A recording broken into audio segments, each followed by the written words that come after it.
If people, like you said, have handles, if they can hold on to something as they're moving through the crisis, they're just going to feel a lot better about not just their own individual journey, but also about your leadership. Yeah. They're going to begin to build trust. We have to model hope in our own attitudes and decisions. You just have to be clear. You have to yourself find hope first. Hey, what's up, family? Welcome to another episode of the Futures Here podcast. I'm here with my co-host, Robert Aboitis. That's me. And this is where we discuss leadership principles that you need to lead the next generation. Last time we were talking, Robert, this is the two-part series, and we're talking about how to lead through crisis. So Just to recap us really quick, we talk about whether it's a global crisis or, a contextual one in your specific season or institution. These principles will help you get through it and lead really well. So here's what we talked about last time. Yeah. Here are the principles. One, you got to find your spiritual grounding. You got to seek wisdom beyond yourself. You got to lead with transparency and accountability. And then we ended with creating a way forward. And now we're on to what? Centering compassion and allowing grief. And we kind of touched upon it a little bit about how important it is to make sure that we recognize that there's going to be, oftentimes in crisis, a lot of pain, a lot of uncertainty. Definitely people are going to be hurt depending on the situation, right? You have to allow space for individuals to grieve. And you have to do that with compassion. Yeah. Like as a leader, you can't just be all about the org or the church and going like, well, we just have to move it forward, and they can, they don't want to move along as fast as we want to, then too bad for them. Yeah. Like we have to shepherd people as leaders, as believers. We have to shepherd people through that crisis in a way that is caring and loving, that helps them feel seen, heard, and valued, especially during that crisis. Yeah, absolutely. And I think, part of this too, I just want to point out for you as the leader, one of the reasons why early on you bring other people around to help you with this, you do need to find a couple people, and sometimes they're outside of that specific circle, but you do need to have spaces where you can also let it out. So I'll give you an example. Whenever because in my family there was infidelity and there's some pain and hurt there for me with my dad and all, how that broke up our family. Whenever a pastor or a leader falls for infidelity or stepping out on their spouse, it's hard for me and I get pretty bitter. Right now, I recognize when I go and spiritually ground and allow some people into that space, I go, well, I have the same propensity to do that too. Sure. Like I can be sinful. I could go that way if not for Christ and those around me. Right. And so I find the space of grace, but if I don't do that process, I could easily get on stage somewhere and just be like, these guys, and come down on them and be really harsh. That also overflows to my people. And so then we don't have compassion. We're not allowing for grief because we're just living in our anger or our disappointment or whatever it is. And that's not good leadership. So you do, as a leader, you need to have those spaces as well to like vent right? But you don't do that from stage. You don't do that with all the people you're leading. Yeah. You need to find good spaces, and then you need to work through that through Scripture, the Holy Spirit, and the body of Christ for those who are trusted, to get to a place that comes back to a place of forgiveness, back to a place of grace. But you need to go through that. I've also seen on the other side of that where it's just all grace. It's just like, well, there's no consequences. We just need to welcome him back, or we just need to no, you have to think through that as well. Right. And so there's two extremes of that. And I would offer that too, as saying, the leader needs those spaces as well. Yeah, I mean, I'm glad you brought that up because now this may not be necessarily about compassion and grief, but I think that we have to be careful as leaders, if it's not a crisis of our own doing, that we not become arrogant in that. Oh yeah. Because I tell people this all the time, I tell leaders this, hey, we're all only one stupid decision from creating a major crisis. Huge, yeah. One stupid decision. And we are not beyond that. I'm sorry. Our sinful nature, our brokenness, the right circumstances, the right situation, the right people, we're making a stupid decision. Yeah. In the moment. So again, we have to be careful not to become arrogant in the way that we're leading people through this crisis if it's not of our own doing, right? Oh, yeah. And so that again goes back to being able to create having compassion for those who are actually dealing with it, because it may not involve us personally. Maybe we're not as a leader hurt by what happened, but that doesn't mean that other people aren't genuinely hurt, and we have to definitely lead. And so there's some practical things I think that we could do to help people through that. Yeah, well, I mean, you validate the emotions. Like you just, and if you don't get it, like be curious about it. Like, oh man, tell me more. Like, because there are sometimes people have reactions to things that are surprising. You're like, oh, I didn't know you cared that much, or I didn't know that. I didn't understand the basis of the relationship and why this would mess you up so much. And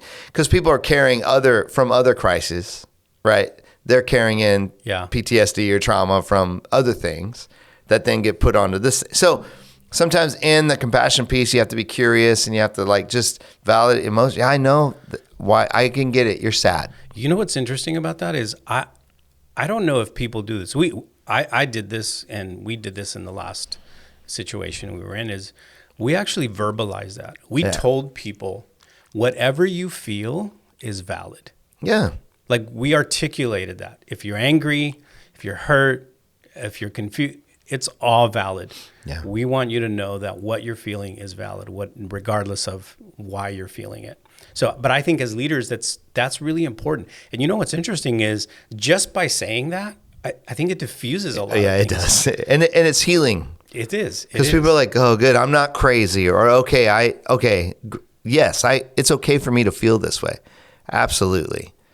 I think the reasons leaders don't validate emotions is because we get defensive, or we don't connect. There's no empathy or sympathy there, and that's not of Christ, right?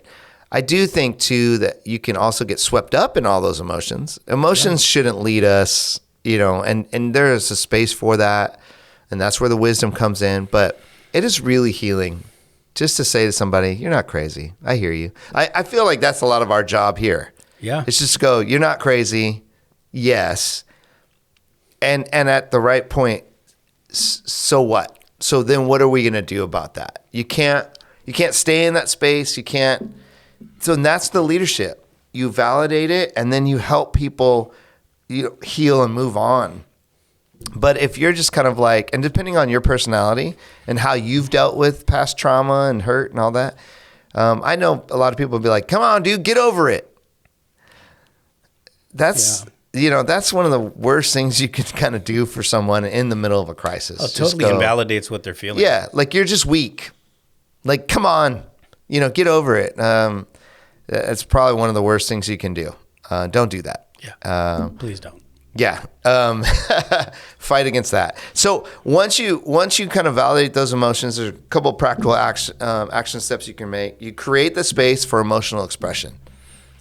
Yeah. You actually can pull people together. You can, on a spiritual sense, if you're at a church, you can have a time of grieving.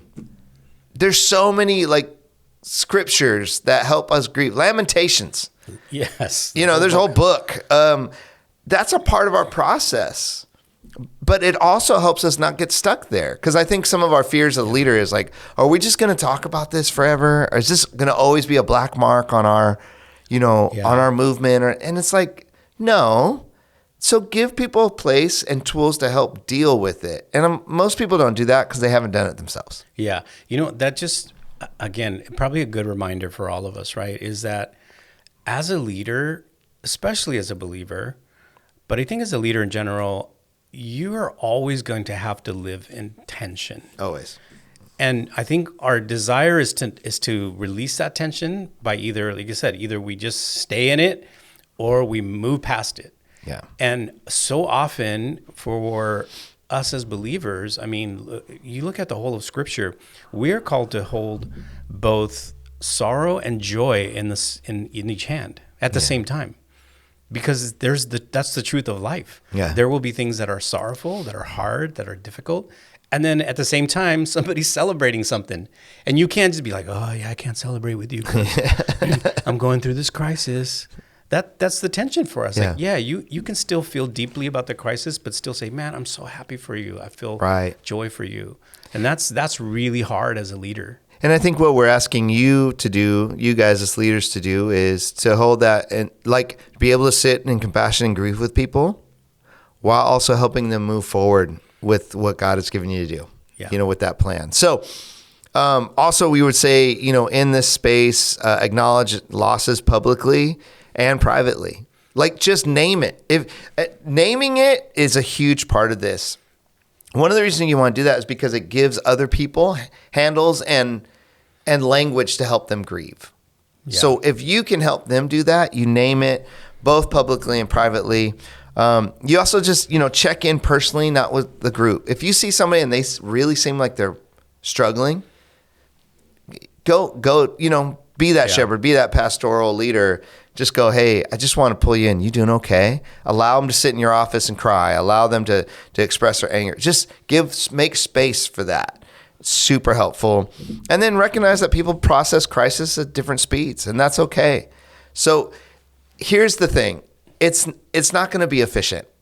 And it takes a lot of wisdom, a lot of leading of the Holy Spirit to know when, to know how, to help pull somebody out of, that depression or that dark place, and when to sit in the dark with them. Like, it takes a lot. That's why we keep on saying, the first thing is ground spiritually. Like, you got to be deep with God to do this. And then, we think that grief that's acknowledged helps communities heal and move forward authentically. Like, here's the secret to this part. If you do what we're telling you to do, you will move forward better. In a healthy way. In a healthy way. It might feel super slow to you depending on how you're made, but doing it this way, I promise you, will help you reach, you made it simple. Hey, these are the 3 things we're doing. It'll help you reach that and move forward better. And so, what's something I think we want you leaders to know this, and this is just being honest and transparent about crisis. When the crisis occurs, that is not the climax point of the crisis. No.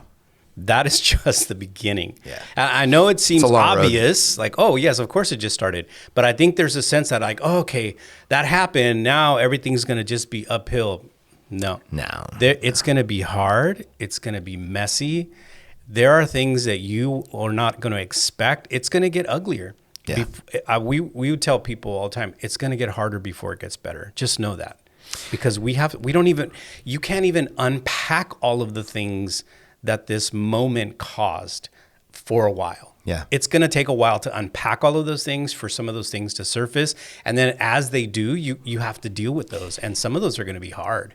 I will say too, this is a bonus one for you guys, but as you do that, when you bring light to a situation, something comes out, there's always something underneath that. Oh, yeah. And you want to get to root causes. We talked a lot about that before. It's like when my daughter's floor was slumping and I knew that there was a problem, but I didn't want to address it. There are things like that in whatever you're leading.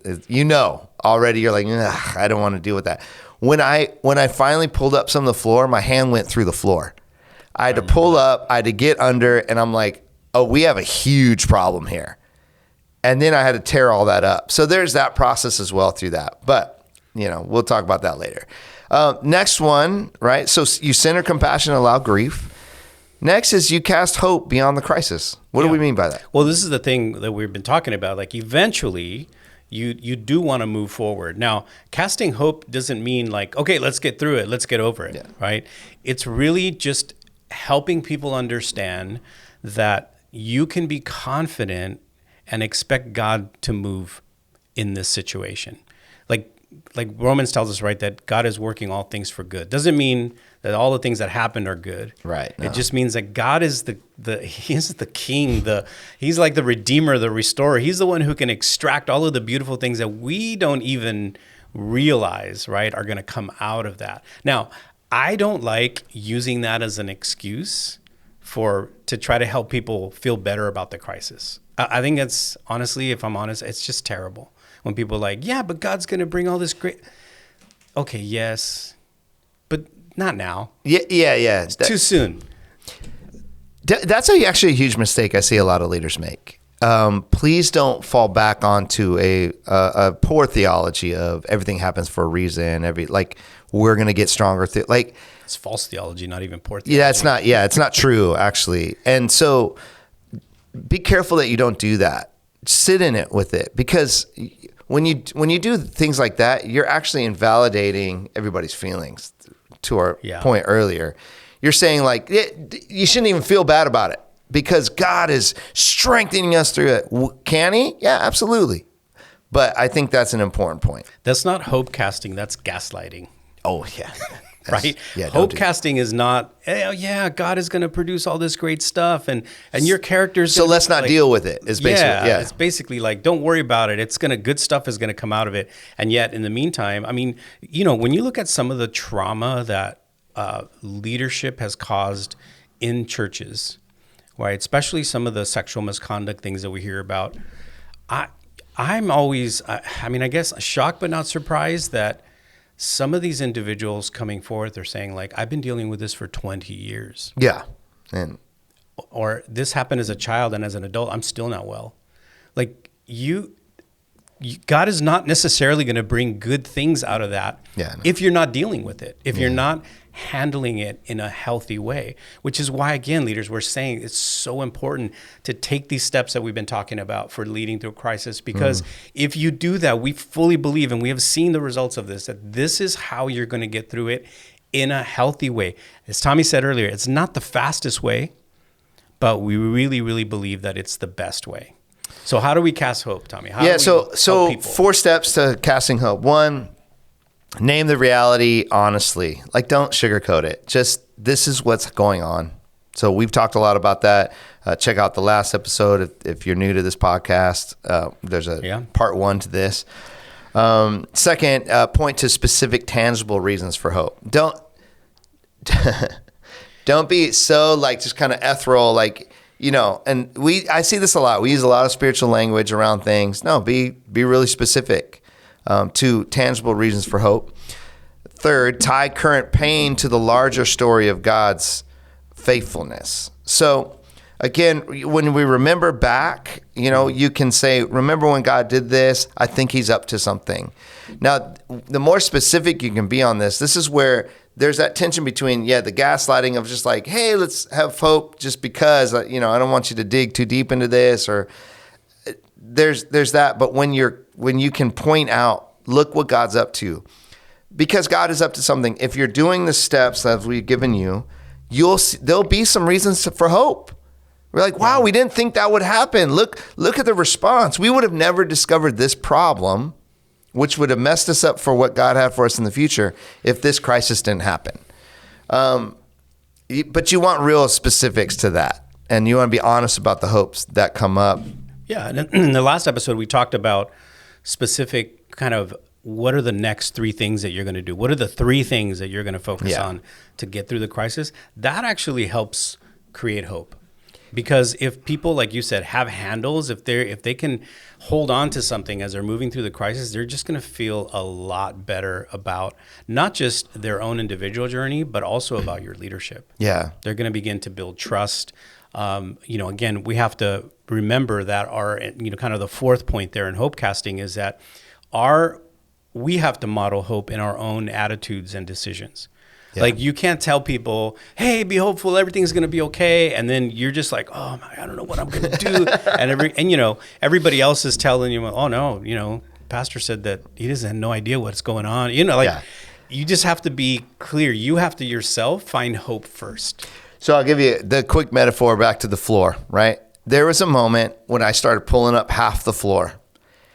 And I'm sitting there just by myself going, oh my gosh, how bad is this? And I remember climbing all the way under the floor and checking how wet the wood was all the way back and realizing I'm going to have to redo this whole room. Now, whatever, that's the crisis, right? When what we're talking about is, 1, I ground and go, God's going to get me through this. He's done it before. He'll provide. I know the work that we have to do.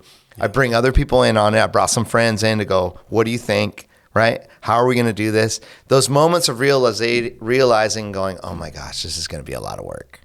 But at least I'm honest about it. Yeah. And I didn't build half the floor and keep the other half nasty, because that would have ruined it all. Oh, Like yeah. I would have to redo it again. Like, so you just deal. Your famous phrase here is pain now or pain later. Pain now is always best. Yeah.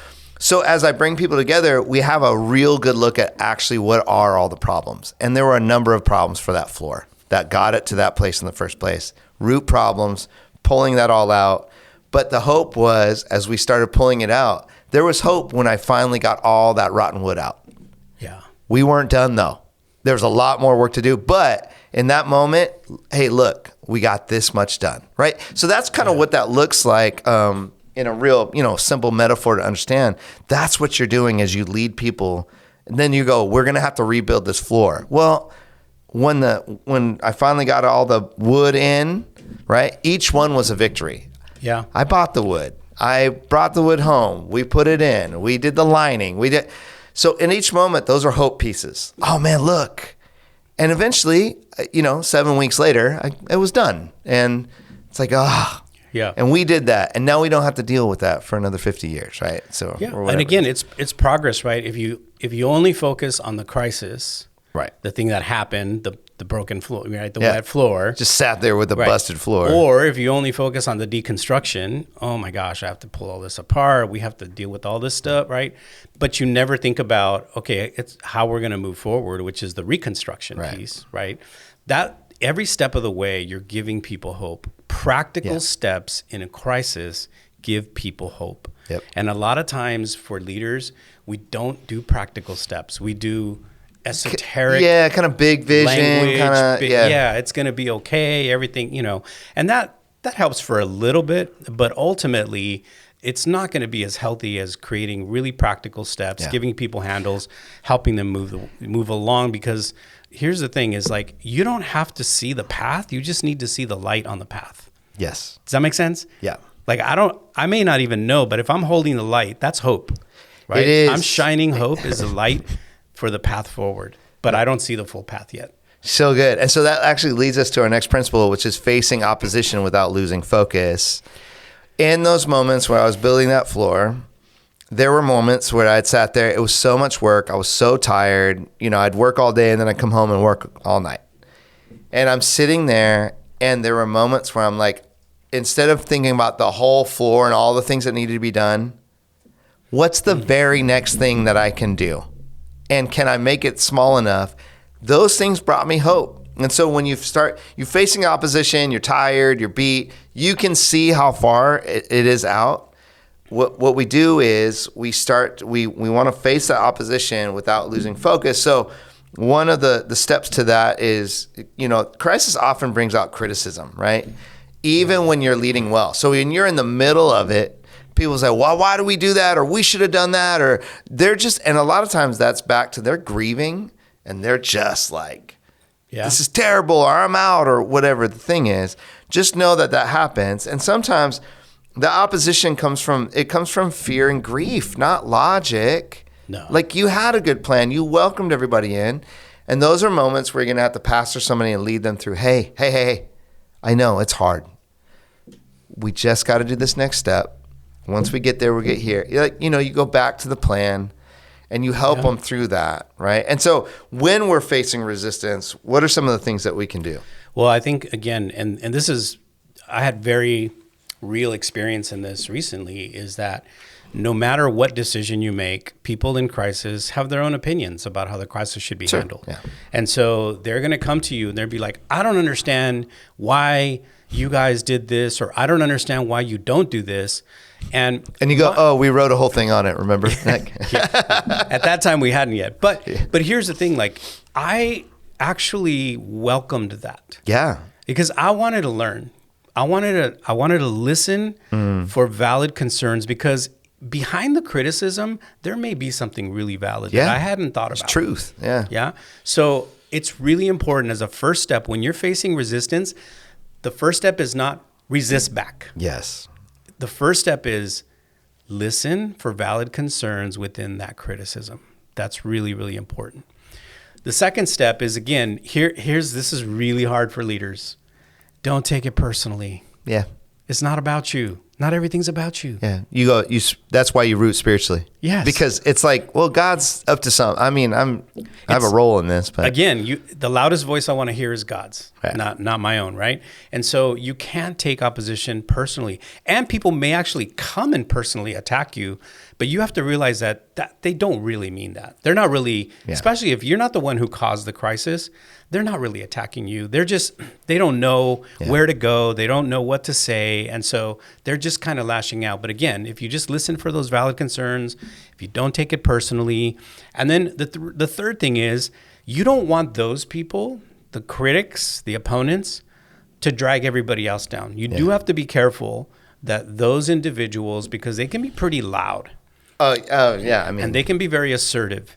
And you have to make sure that you don't spend all your time fighting them, that you spend most of your time helping everybody else move forward. that's good. And that's really, really important.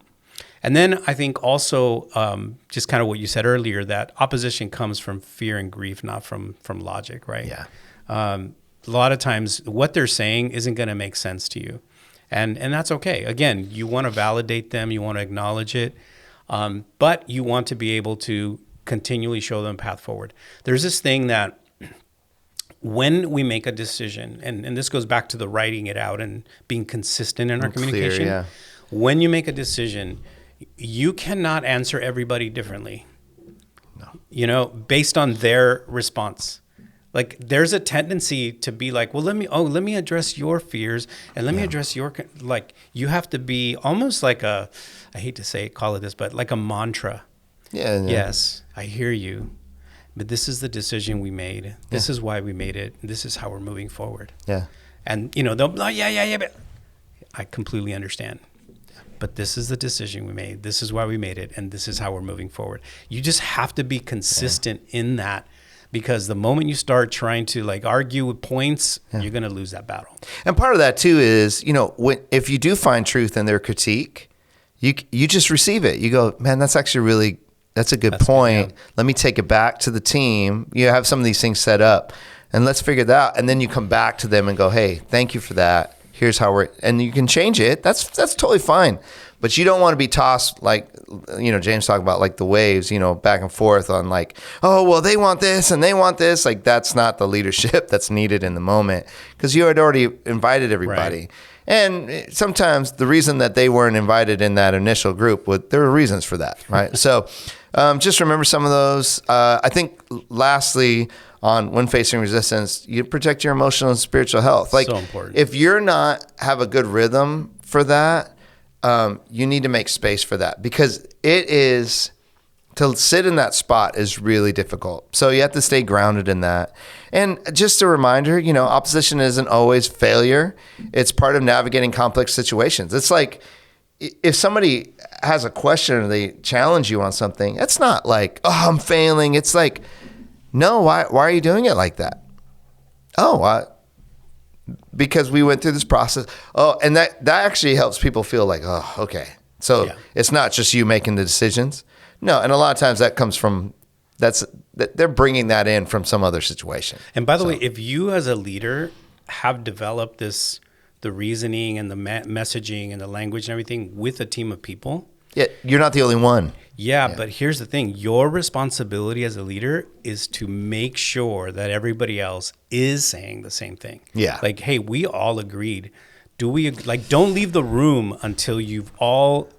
Let's air it out now. If you don't agree with any of this, make let's space deal for with that. it, right? Yeah. We need consensus and commitment to that decision by everybody, because we can't have somebody leave the room and then start going, well, I didn't, I wasn't really, that's part of your leadership too, is that small team. You got to make sure that you're clear and you're hearing from them as well, right? That you're making sure that this includes all of their concerns and all of their ideas as well. So good.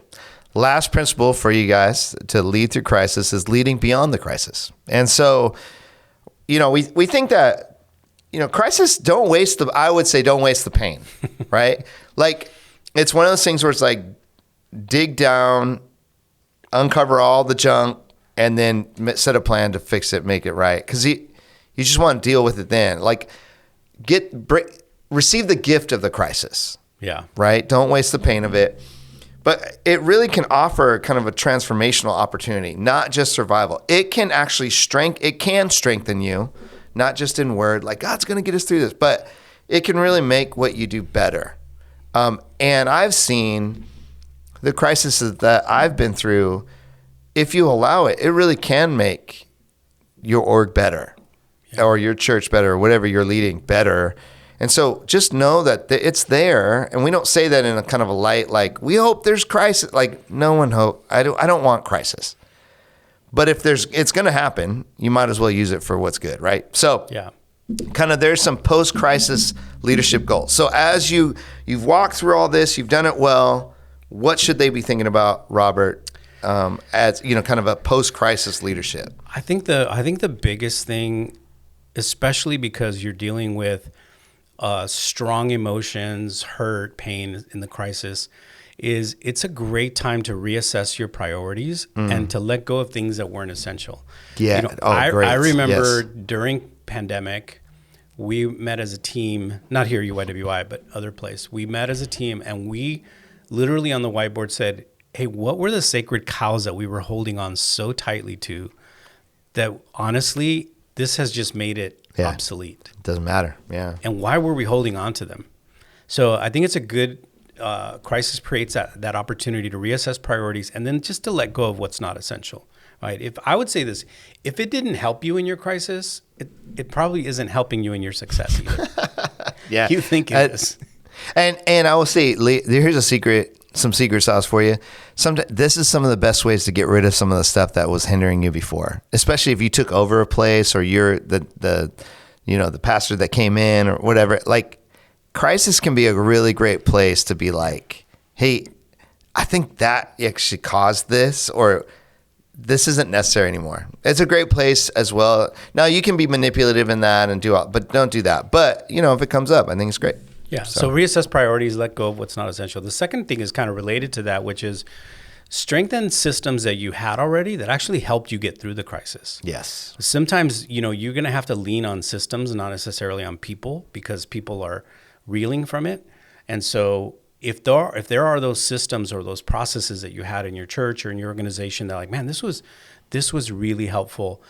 For example, maybe there's a rhythm that you had, like we have a rhythm here every week where we do staff devotionals, right? And it's been huge. Yeah, it's been huge for us. It was huge for us during pandemic, and it continues to be huge for us. And it's becoming, I think, a strength of it. We invite other leaders to come participate in that as well. And so those are systems that provide a value during pressure that need to be strengthened, I should say, as you move forward. And then also, here's something that's really fascinating to me. And again, I mentioned before that sometimes if you want people to step up, you got to get off the step. Yeah. Pay attention to who is actually leading that you didn't expect. Yeah. Invite them in on that. Yeah. Sometimes leaders will emerge during crisis that you had no idea. And you're like, wow, that person was really helpful. That person was really capable. Develop those leaders that emerge during challenging times. That doesn't happen unless you ask for help. You Right. step off that step Yeah. like that. Yes, absolutely. Yeah. And then I think the last thing is deepen your community's shared sense of purpose and resilience. So again, it goes back to the idea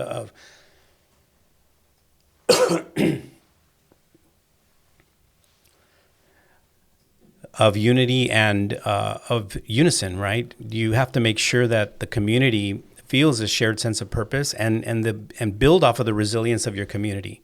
If they've moved along with you, if you feel like they're getting stronger, you're seeing them get stronger, then make sure that you implement changes that might have been resistant before the crisis. Maybe they weren't ready to receive something. Put those things into place now. Yeah. Right. Those would be really helpful. So good.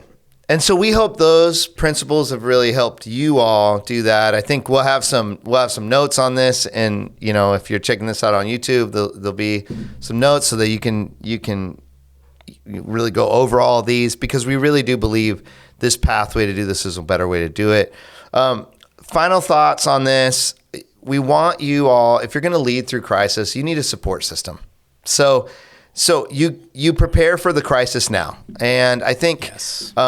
really would say crisis leadership, unsustainable in isolation. You can't do this alone. So as you kind of build that support system, things like spiritual directors, mentors for safe processing, search those out now, please. Peer leaders who understand your pressures, searching out people who have gone through that.